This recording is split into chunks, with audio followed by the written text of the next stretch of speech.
car wash. Car wash coming right up.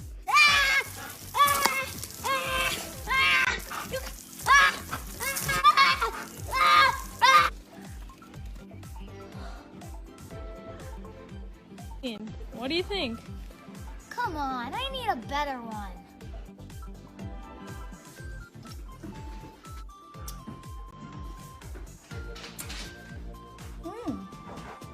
Best price doesn't always mean best quality. Splash Car Wash!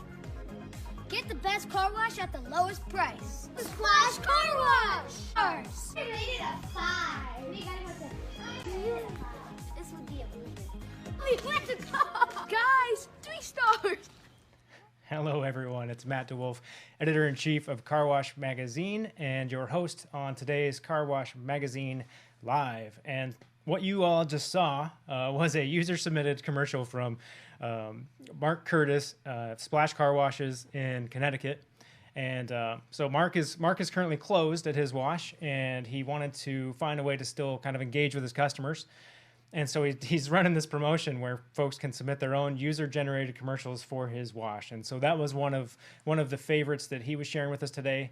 So just one idea that you might be able to leverage in your business as you're kind of kicking the walls as you're stuck inside if you are still closed.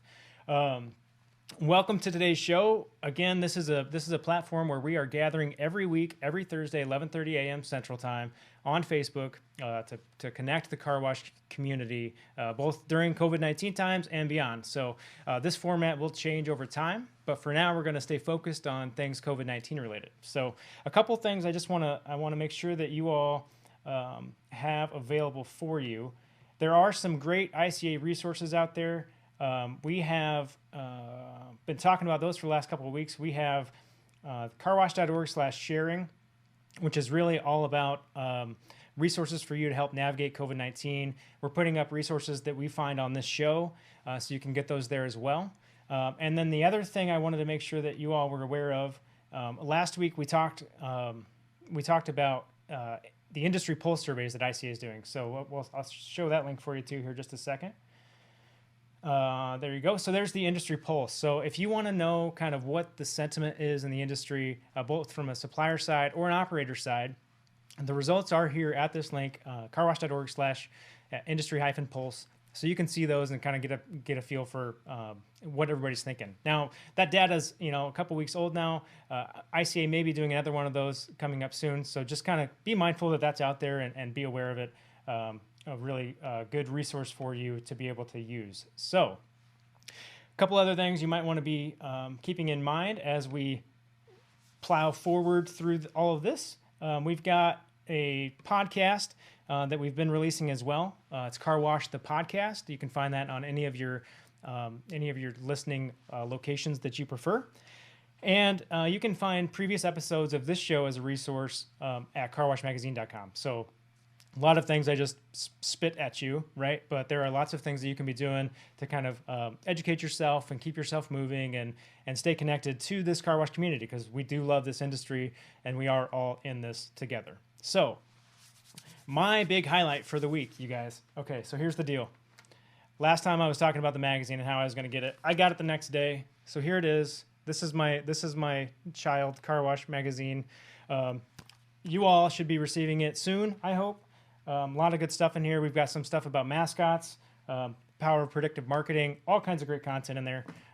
Super excited for you guys to get it. Remember, the only way to get it, to make sure you get all 4 of them, that is, each year, is to be a member of ICA. And you can do that at carwash.org and take care of that and make sure that you all are still connected to the association. So what else do we have going on today?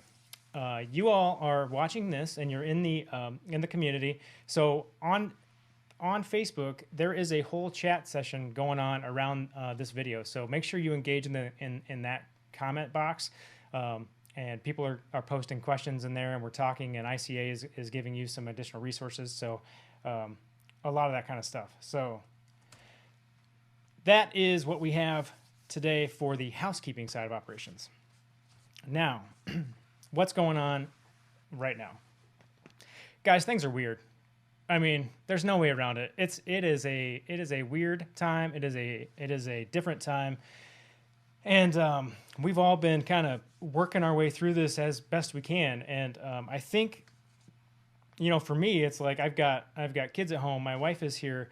I'm trying to make sure that we're doing distance learning, which is not easy. You guys, I don't remember math. It's not, and it's different. It's way different. So there's a lot of stressors going on, and I thought that it would be really good for us on this show to spend a little time talking about the mental side of it and how do we connect with each other and how do we make it through this this whole thing. And honestly, there's a lot in here this week that's going to be beneficial for going forward. So, you guys let me down a little bit. I a couple weeks ago gave you guys a car wash dad joke, and you were supposed to send me some, and you didn't. So you get another one from me. So that's what you get, because this is how I stay sane and how I stay well. I come up with car wash dad jokes. So, all right, today's joke is, what is a hydrominder's favorite kind of party? A mixer. Yeah. Guys, they're so bad that they're good. I just can't. I'm sorry. So, on that bright and shiny note, send me your dad jokes. We're gonna bring in the rest of our folks on the show today, Jimmy Branch and Sara Ross. Let's get them unmuted and into the conversation here, so you guys don't have to hear any more of those jokes. So we'll get them up there. Hey, there they are. Guys, thanks for joining us today. How are you? Great. Thanks for having us. So I thought where we'd start is let's do a little bit of an introduction so that our viewers know who we're talking to. So, Sara, do you want to go ahead and start? Sure. My name is Sara Ross, and I study leadership, the science of leadership. And I have a company called BrainAMPED, and I spend most of my time looking at how to help leaders be most effective even in some of their difficult moments, and doing that in a way that doesn't drain them, but actually still allows them to do the work that they need to do, and do it in a way that they don't have to trade in life at the exact same time. So things right now have been very interesting working with people in this type of environment where everybody is working like this pretty much. Yeah, it's we were talking right before this in our green room, right? Which the green room is just the Zoom meeting. but we were talking about how we should have had stock in Zoom if our future selves could only tell us. Darn it. Yeah, it's like a bad scene out of Back to the Future. Jimmy Branch, my friend, can you please enlighten us as to who you are and what you're doing today? Sure, Matt. Good morning, everybody. I've lived in Panama City, Florida, which is the northern Gulf Coast of Florida, for 67 years, and started working in my father's 1954 conveyor through high school, college, and the 10 years that I taught public school, and then went full-time in the car wash industry. So I've had 52 years in this industry. I was fortunate to be 3 years on the Southeastern board and 7 years on the ICA board. Quite an honor. So currently I have 2 expresses, Matt. And you're working on a third, is that right? Yes, sir. Sure are. Because you got to be. Why not? Isn't everybody? Yeah, right. Always working on another one. Perfect. Well, that's who we've got with us today. Let's. I thought there were maybe 3 main areas I wanted to hit on today. One is leadership in crisis. 2 is emotional decision making. And the third is really maybe some things that we can do to look inside ourselves and stay sane right now in seemingly insane times, right? So we'll kind of work through this conversation and let's kind of start at the top, so to speak. I mean, right now, a lot of us are leaders in our businesses and we're trying to navigate this.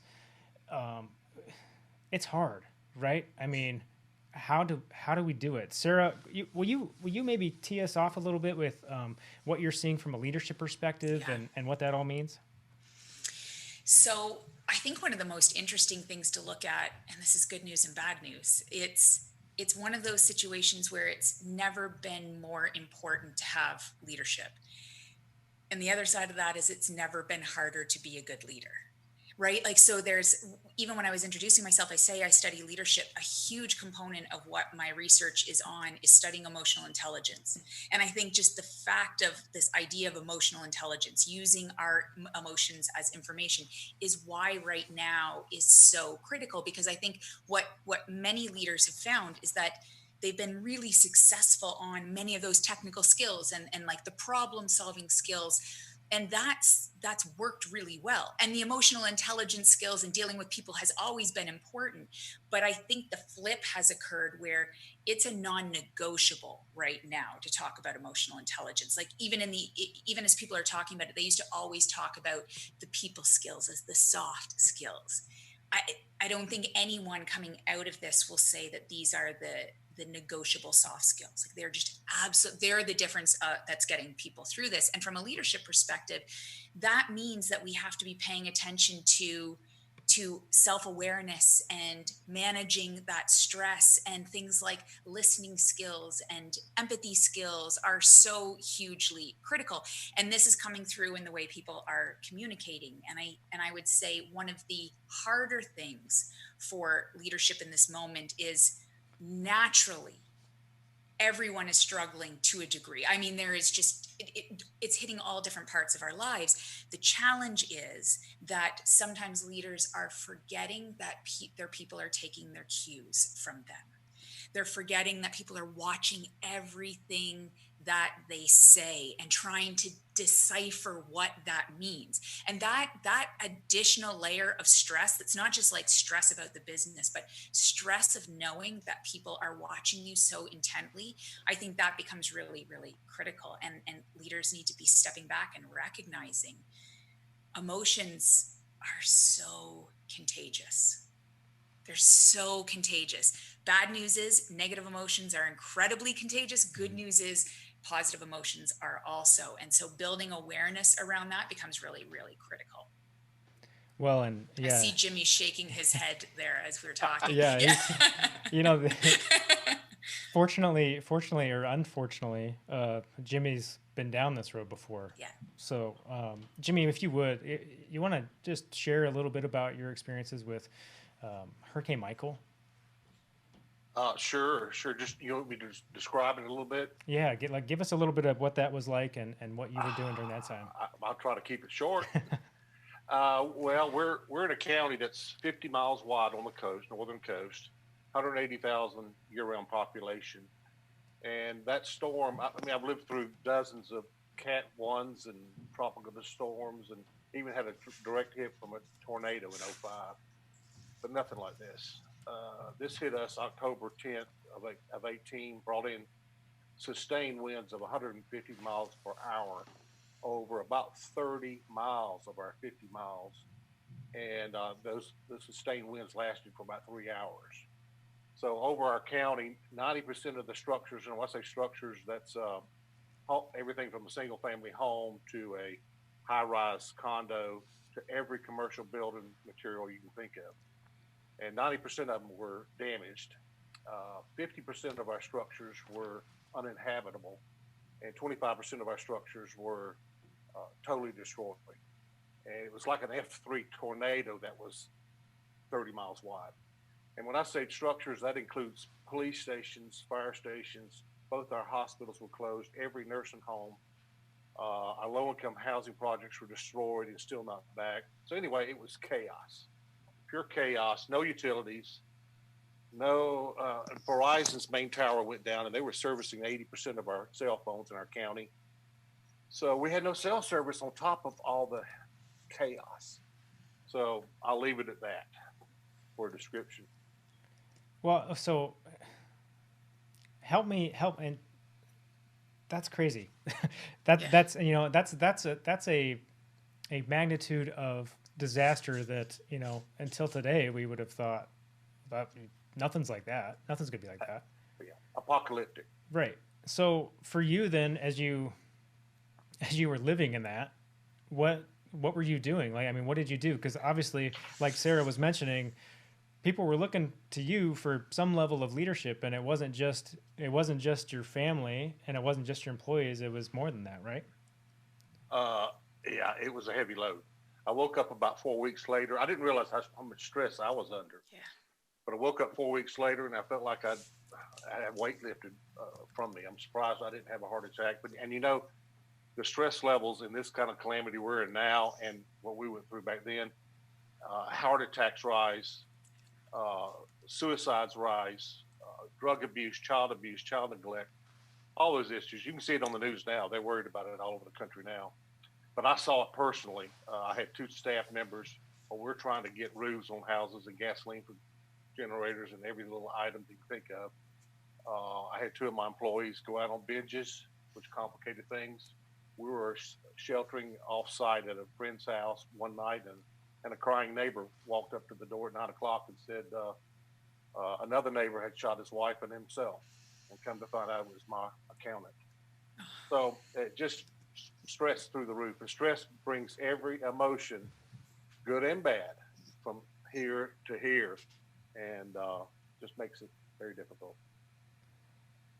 And so how do you watch for that? I mean, what do we need to be doing right now to prevent that kind of stuff? Well, thanks for the softball question. Let me make so solve all problems now, Jimmy. Yeah, here we go. I got my pen in hand. Dear Jimmy, fix it. Yeah. Let me give just 4 tips, okay? Right, 4 right. suggestions. Number 1, leaders are type A personalities. And as a type A personality, we think we're in control of everything, and we think we know everything. So right off the bat, I would say don't resist asking for help, both financially and just advice. And, catastrophes happen in our lives for a reason. And it's either to humble us or to make us harder. 2 quick examples.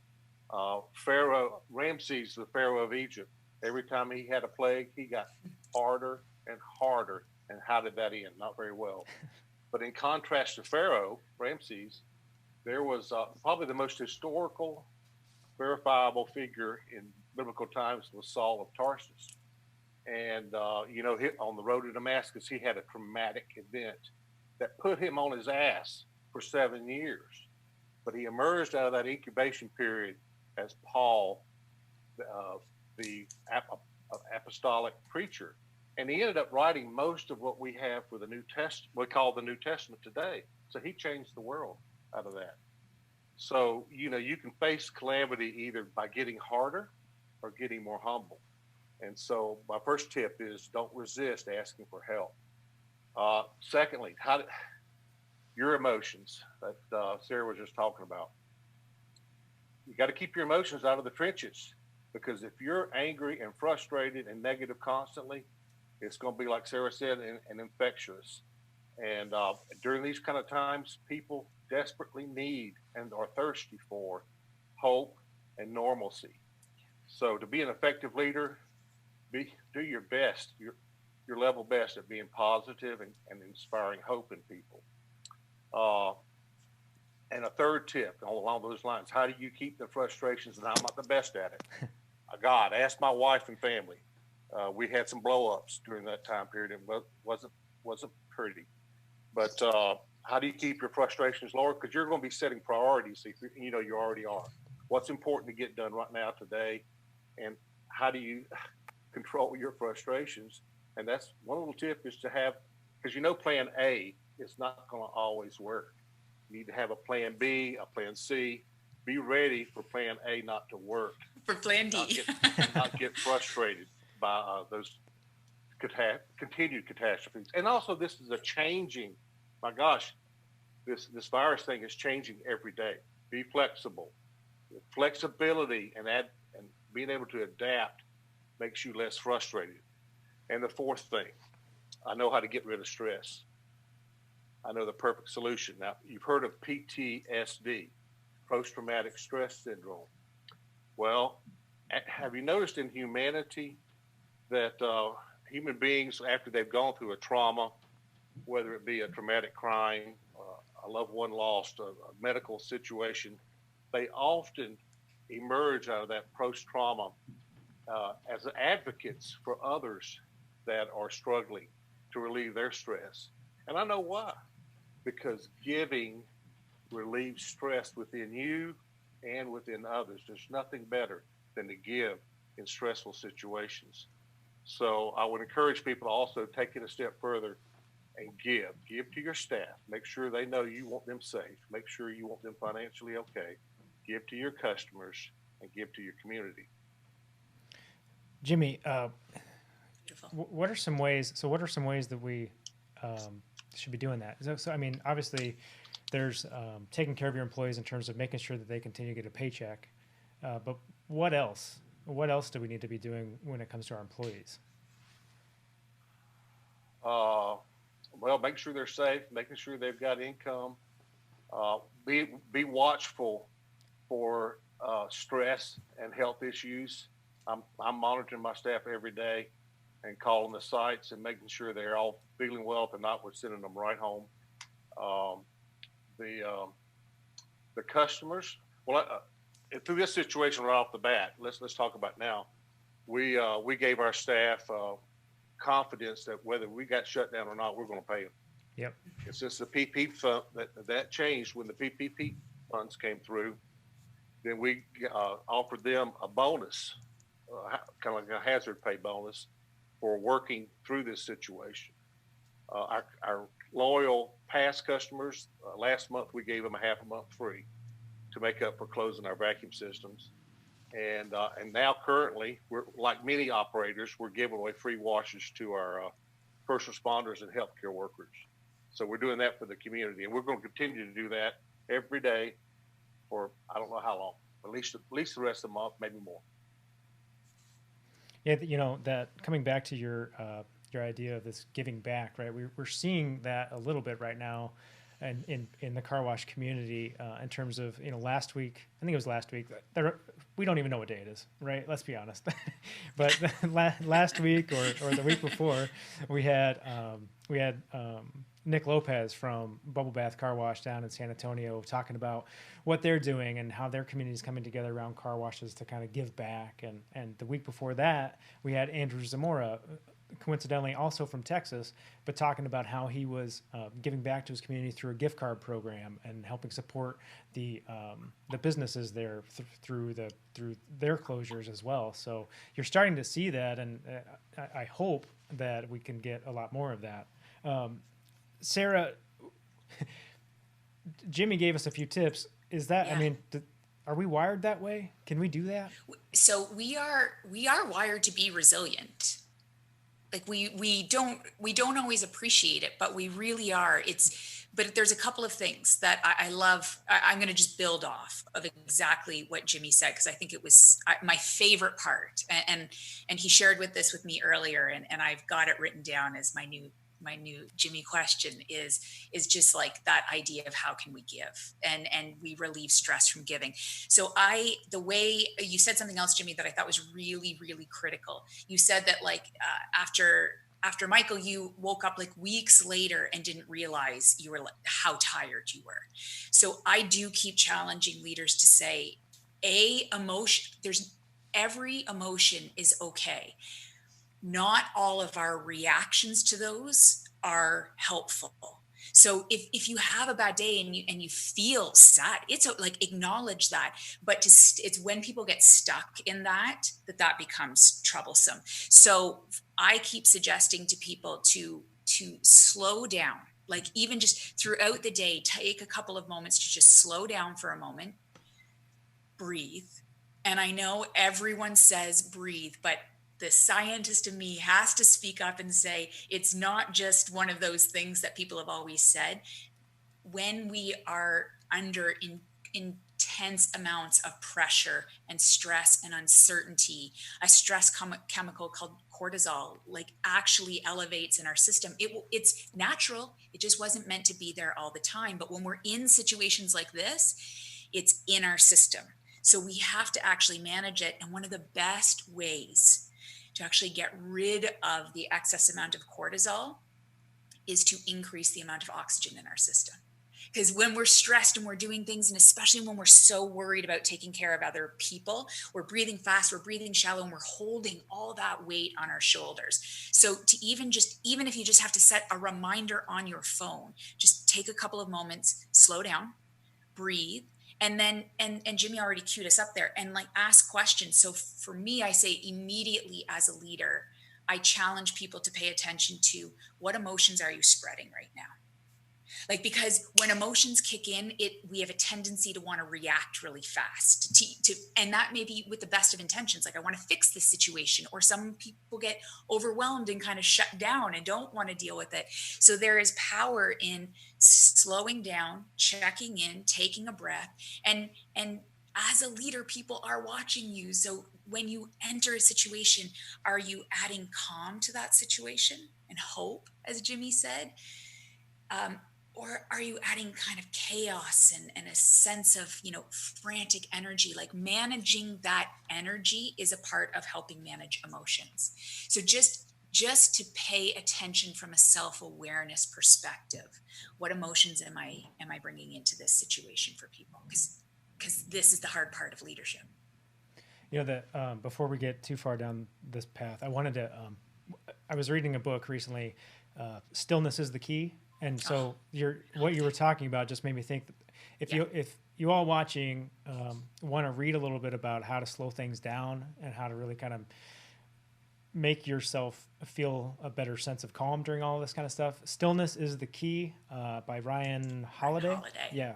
So it's one of the books I wish I wrote. The record, totally. It's beautiful. That's a good resource if you just want to like read more about kind of what Sarah was talking about in terms of like calming yourself and slowing things down, because that's really important.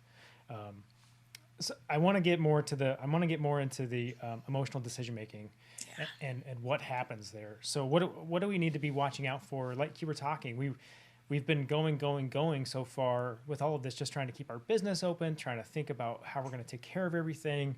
And everybody's stress levels are high. What is that doing to the way we make decisions? Jimmy, do you want to start here just from a perspective of what you've seen previously? Well, I would say first, don't take things personal. Oh, great point. Which is very difficult. Yeah, right. Especially for some of us type-A personalities. You want to take things personal, and a lot of understanding, forgiveness, and grace goes a long ways. And people need charity now. They need understanding, and we'll get through this. We'll get through it. I love that. Which is, it also goes. So I think one of the things in the car wash industry we need to be really mindful of in this space is that we need to extend that grace to ourselves and to our team and to our families, but we also need to be really mindful of extending that grace to the customer. And we all know that there are some nasty experiences sometimes, and we need to really be careful with that and be mindful of giving people grace that maybe you might not have. Matt, can I share one more story from Michael? You bet. Okay, so we got our locations are 13 miles apart, so one didn't get much damage. We only lost the roof over the tunnel. We were prepared within 3 days to open it up when we got power. When I opened it up, nobody came in. Oh my God. So plan B, we started giving away car washes. We put all our female staff out there because my men were putting on a new layered roof at the other site, and we did it without a permit.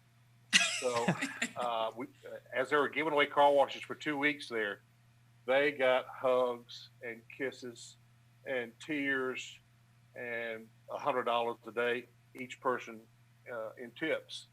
But it just brightened my staff right up, and the community. I still hear from the community about what we did. So 2 weeks later, when we had 7,000 linemen here within 3 days to restore our power grid. They put up over 7,500 power poles, 6,000 transformers, and 2 of them didn't go home because they got run over. But they were our heroes, and there's heroes in every disaster. But when we got power at the other site 2 weeks later, we had patched it up and opened it up. We gave away car washes there for a full month. We were one of the first businesses to open back up. and that site is near Tyndall Air Force Base, which normally there's 18,000 people there that work there. It's the F-20. It was the F-22 Raptor pilot training site, and so that side of town was completely destroyed. We were one of the first businesses to open up, and I'm on site one day, and this gentleman my age stops me and says, "I need to tell you a story. After the hurricane, I came into your wash multiple times, and every time, well, first he said I was the base commander. I think it was a colonel of the flight line, and then he gave me the rest of his pedigree. And by the time he finished, I realized you didn't spit on this man's sidewalk without him knowing about it. And so he said, every time I came into your wash, I cried because you gave me hope and a bit of normalcy that I didn't get anywhere else.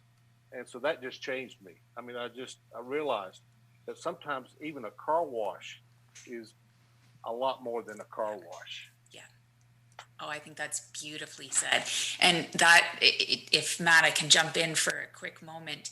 When I hear that story, it's that, and it's almost cliches, but I think that you just illustrated that so beautifully.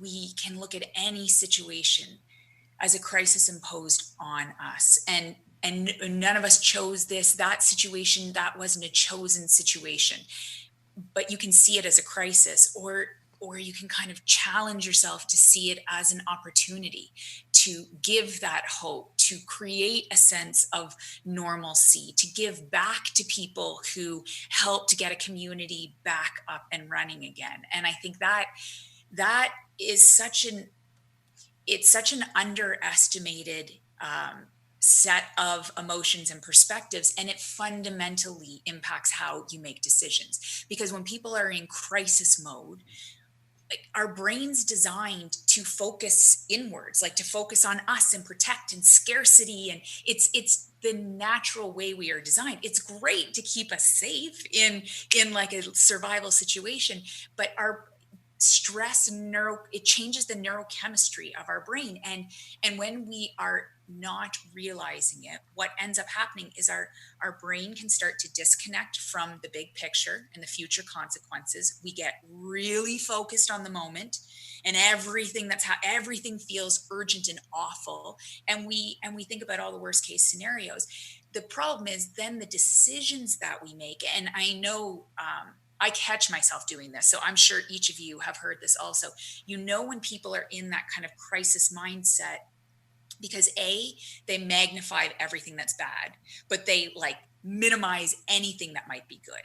It's like one of the first things you pick up on. And the second one is you'll start to hear people talking in, I say binary terms, but it's like all or nothing, good or bad. Like there's no possibilities in between. But then to Jimmy's story, it's the smallest actions are better than the grandest of intentions. And sometimes what might feel like such a small thing to us may have such an outsized impact on the people around us. So truly what the science says is that when we're in that frame of mind of opportunity, of hope, of giving, not like, don't ignore the hard stuff, but choosing to focus on those pieces, we actually see more possibilities. We're in a more giving mindset. And then our brain loves momentum. So once we start to get some of that forward momentum, other ideas start to come, other generosities are offered. And so I think that becomes so huge. So it's even for leaders,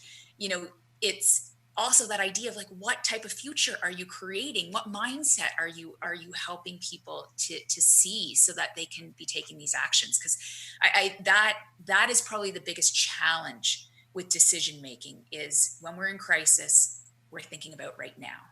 In fact, it's frustrating and hard, but as anxiety goes up, our tendency to empathize has the risk of going down, unless we catch it and flip it, which is everything, Jimmy, that you've just been describing happening. So any of my points are just illustrated much better in the stories that you're saying. I just can't help but say, like, that's the science behind it. And that's the beauty. Your story is the beauty proof of it actually in play. Sarah, you and I could talk all day. I know. I agree with you. One more, I'll tell you, 3 days after the storm, I was on my 3-hour trips out of town to get out of the county to get supplies.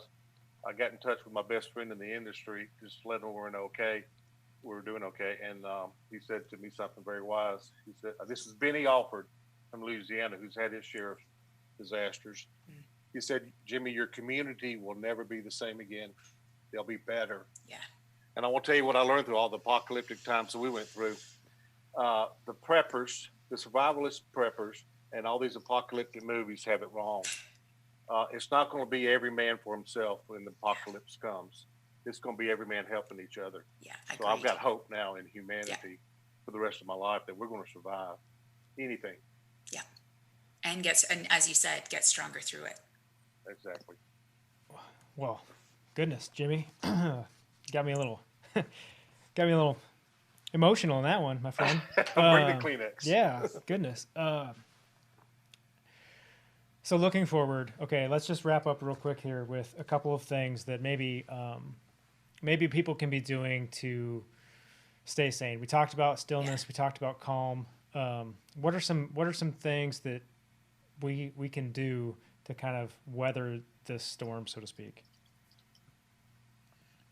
Jimmy, do you want to start? I can share something. I would say my tip, communication. Increase your level of communication with your staff and as much as possible with your customers so they know what's going on. Yeah. I'm going to take a bit of a leap a different way because just so you know, I so agree with that. And again, it's that piece of, I think, Jimmy, you said it earlier. I wanted to piggyback on something you said. You said it's don't take things personally. Because especially in situations like this, so many people are just trying to get through that they're so focused on themselves, and how emotions get expressed are not always in the best way. So we've kind of been hearing that, and it's like how to be compassionate and recognize that our intentions and our impact are not always the same thing. But I want to say the opposite way, because I started the first thing I said is leadership. It's never been harder to be a leader. There is an additional layer of pressure of taking care of people. And I would say the other side of that is, and you kind of said it, Matt, grant yourself grace. Like nobody's doing this perfectly. Maybe not every decision is going to be the best decision. Trust yourself that you are making the best decision you can with the resources that you have available to you right now. And that accepting that is so incredibly important. Tap into those previous experiences. Like Jimmy, you probably, the way you were weathering this storm, what you've gone through is allowing you to share with people and lift people up now. And maybe the first time you were experiencing something, it was somebody else who'd experienced something that helped lift you up. So there's that pay it forward, but that comes out of wisdom. So tap into that wisdom.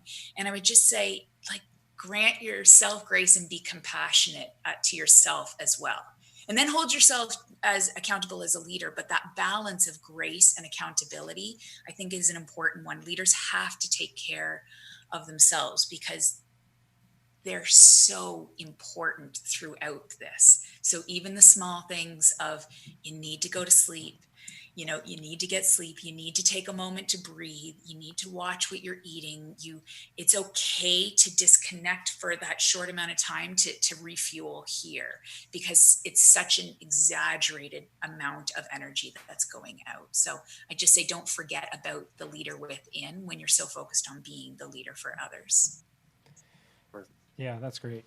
That's great. Guys, I just want to say thank you so much for spending some time with me today. Thank you you. guys have been so helpful. I think this is a really impactful message and a good time for people to be kind of tuning into this. So thank you very much. You're welcome. I'm going to, on that note, just do a couple more housekeeping things for folks watching on Facebook. So again, we're here every Thursday, 11:30 a.m. Central Time. I hope that this was of value to you. We're going to have some more resources like this coming to you. We'll see what we can't do about putting up some more information on the carwash.org/sharing page for you. Maybe some tips around how to do some of these things, and we'll put the link maybe to the book that I mentioned, and so any resources that Sarah might have. But I do want to say, make sure that you are taking care of yourselves out there. It's so important right now. I believe very strongly that the power of coming together that Jimmy was talking about, we're going to see that everywhere in the car wash industry. I think we have a really great opportunity in front of us to be able to make an impact in our communities and to show people how you come out the other side of something like this better, happy, and whole. So thank you all for joining us. I'm going to leave you guys with a little bit of a teaser to a program that we do at Car Wash Magazine. We call it Clean Streak. We do, back when it was normal, we visit some car washes and we pull together stories around that. So I'll leave you guys with a little bit of a snippet of what that looks like. And you can see the full stories at carwashmagazine.com. As always, you know what I'm about to say. Keep it clean out there.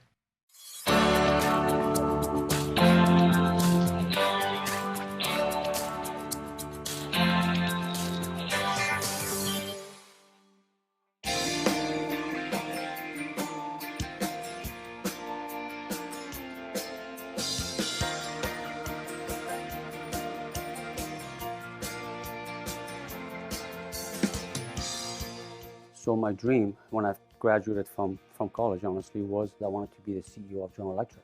I thought that I had the capacity and the desire to get there. I realized after a while that corporate life really wasn't where I wanted to be. And then at GE, I learned processes, how to make sure that you find a process that you want to follow, and every single time you follow that process to be consistent. I believe that it's the heart of our business that we genuinely care about the people that we serve. We try to have a wow factor for our customers. We want to have people come in and it's an experience. We want to make it a very good experience.